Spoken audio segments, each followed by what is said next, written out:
Hello guys, आप सभी का स्वागत है एक बार फिर से हमारे इस यूट्यूब ऑनलाइन प्लेटफॉर्म पर, जिसका नाम है Oasis English Institute Sahebganj Banka. Today guys I would like to teach you learn you present indefinite tense. Present indefinite tense को आज समझने का प्रयास करेंगे। मैं बताने का कोशिश कर रहा हूँ, आप समझने का प्रयास करिए। आइए शुरू करते हैं। प्रेजेंट का मतलब होता है गाइज वर्तमान, इंडेफिनिट का मतलब अनिश्चित और टेंस का मतलब होता है समय। वैसा वाक्य जो वर्तमान समय में, ध्यान दीजिएगा, वैसा वाक्य जो वर्तमान समय में अनिश्चित हो, जिसका निश्चित नहीं हो, उसको प्रेजेंट इंडेफिनिट टेंस कहेंगे। द वर्क और action is incompleted in the present time is called present indefinite tense. वैसा वाक्य जो वर्तमान समय में अनिश्चित हो, तो वैसा कौन वाक्य हो सकता है, क्या हो सकता है, आइए मैं आपको बताता हूँ। जैसे गाइस एग्जाम्पल के तौर पर हम लेते हैं, मैं खाता हूँ। इसमें देखिए ये कह रहा मैं खाता हूँ वाक्य में। इसमें ये नहीं कह रहा है कि मैं खा रहा हूँ, मैंने खा लिया है, या मैं खा चुका हूँ, या मैं खाने वाला हूँ। इसमें कहा है मैं खाता हूँ। इसका मतलब है गाइज कि आज भी खाएंगे, कल भी खाएंगे, परसों भी खाएंगे, जब तक जिंदा रहेंगे कुछ ना कुछ खाते रहेंगे। इसका मतलब हो गाइज ये वाक्य प्रेजेंट इंडेफिनिट टेंस में है, क्योंकि ये अनिश्चित है। ये क्या है? अनिश्चित है। आइए इसका स्ट्रक्चर की अगर हम बात करें तो आई थिंक आप समझ गए होंगे कि प्रेजेंट इंडेफिनिट टेंस एक्चुअली होता क्या है। डरा देता है मास्टर, डरने की कोई आवश्यकता ही नहीं है। प्रेजेंट इंडेफिनिट टेंस वैसा वाक्य, वैसा सेंटेंसेस जो वर्तमान में अनिश्चित हो। मैं खाता हूँ, मैं जाता हूँ, मैं हंसता हूँ, मैं आज हंसा, कल भी हंसूँगा, परसों भी हंसूँगा, कहीं ना कहीं हम हंसते रहेंगे। कोई निश्चित नहीं है गाइज। और जो चीज़ निश्चित नहीं हो उसमें कोई हेल्पिंग वर्ब का प्रयोग बिल्कुल नहीं करते हैं। जैसे is am are, was were, has have had बिल्कुल भी प्रयोग नहीं करते हैं। आइए अगर इस स्ट्रक्चर की बात करें हम, इसका स्ट्रक्चर है गाइज सब्जेक्ट प्लस V1 या V5 प्लस का ऑब्जेक्ट। ये गाइज पॉजिटिव स्ट्रक्चर है। अगर नेगेटिव की हम बात करें तो सब्जेक्ट प्लस डू या डज प्लस का नॉट, आप शॉर्ट में भी लिख सकते हैं, डोंट या डजेंट भी लिख सकते हैं, प्लस का V1 प्लस का ऑब्जेक्ट। आइए इसका इंटरोगेटिव की अगर बात करें, सब्जेक्ट प्लस डू या इंटरोगेटिव का बात करें तो पहले आ गाइज डू या डज को आगे कर देंगे, उसके बाद हम सब्जेक्ट लिखेंगे, उसके बाद हम वर्ब का पहला रूप, लास्ट में ऑब्जेक्ट करेंगे, प्रश्नवाचक चिन्ह हम देंगे। V1 या V5 लगता है गाइज, डू डज के बाद हमेशा V1। एक बात को आप ध्यान रखिए कि जहाँ डू डज और डिड दिखे, डिड ऐसे पास्ट का है लेकिन मैंने आपको बता दिया, डू डज और डिड दिखे इसके बाद हमेशा वर्ब का पहला रूप। तो इंटेरोगेटिव में करेंगे क्या, डू डज को आगे करेंगे और सब्जेक्ट प्लस V1 प्लस का ऑब्जेक्ट और प्रश्नवाचक चिन्ह। आइए इसी को नेगेटिव कर सकते हैं, नहीं तो आप WH वर्ड लगाइए।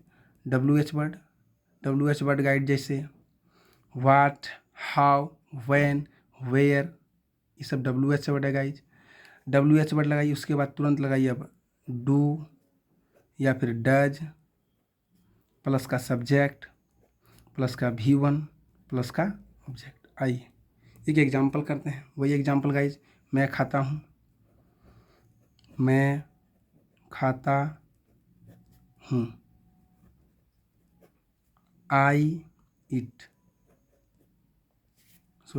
मैं खाता हूँ, आई it.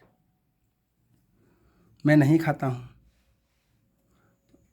I do not eat, या आप ऐसे भी बना सकते हैं, आई डोंट ईट।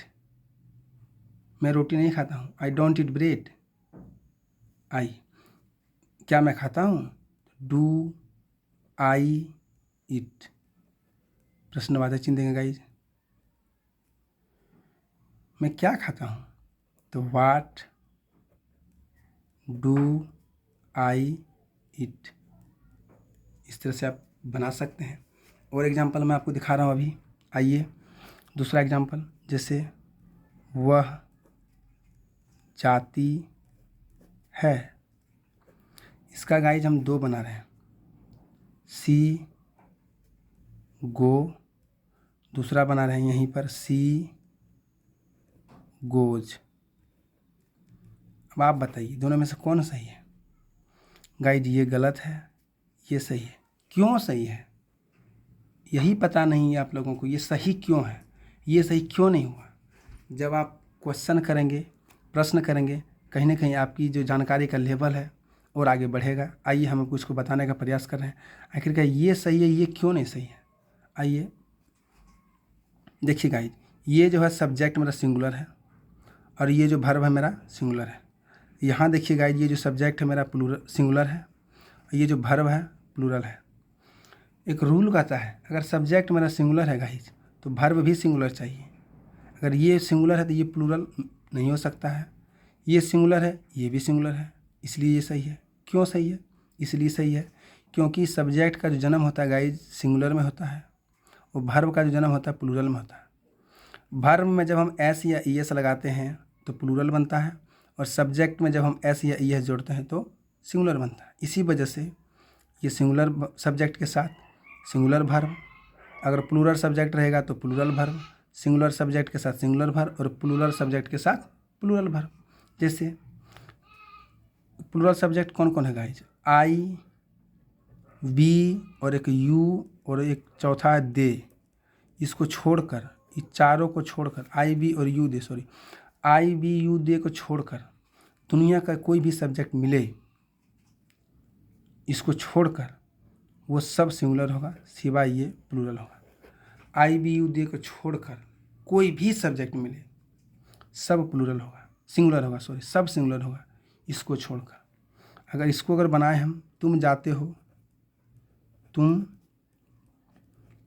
जाते हो, इसका गाइज होगा यू गो। क्यों यू गो होगा? यहाँ यू गो क्यों नहीं हो सकता है? क्योंकि यू गो इसलिए नहीं हो सकता गाइज क्योंकि ये है प्लूरल तो वर्ब प्लूरल, ये है प्लूरल वर्ब कर दिया सिंगुलर, इसी वजह से ये गलत होगा, ये सही है गाइज। आई थिंक आप समझ पा रहे होंगे। प्रेजेंट टेंस कहीं ना कहीं क्लियर हो गया होगा आपका। प्रेजेंट टेंस कुछ नहीं है, वैसा वाक्य जो वर्तमान समय में अनिश्चित हो। द वर्क और action is incompleted in the present time is called present indefinite tense.